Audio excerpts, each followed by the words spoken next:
Դու իրավունք ունես ինքնախնամքով զբաղվելու, սուրճ խմելու ընկերուհիներիդ հետ, ինչու ոչ, գնալու խանութ քեզ համար ու չմեղադրել քեզ այդ ժամանակ։ Միևնույն է, դու լավ մամա ես։ Ողջույն, ես Լիլիթ Մազմանյանն եմ, մանկական զարգացման հոգեբան, միջազգային վարքային վերլուծաբան։ Այսօր լավ մամա հավելվածի հետ կխոսենք հուզական այրումից ծնողների մոտ։ Ծնող լինելը առավել ևս զարգացման խնդիր ունեցող երեխայի ծնող մեծ պատասխանատվություն է, որը պահանջում է անսահման եւ մշտական ռեսուրսներ, եւ ֆիզիկական, եւ էմոցիոնալ։ Սիրելի ծնող, պետք չէ որ դու լինես միշտ եւ ամենուր կատարյալ։ Հիշիր, որ քեզ կարեւոր է սեր, համբերություն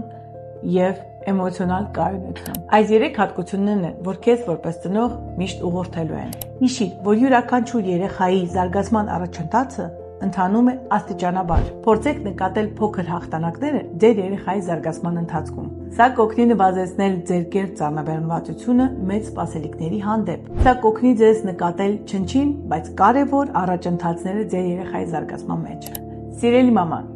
շատ կարևոր է, որ դու կարողանաս ժամանակ գտնել հենց ինքդ քեզ համար։ Եվ եթե ընտանիքի անդամները ուզում են աջակցել քեզ քո երեխայի խնամքի մեջ, մի հրաժարվի։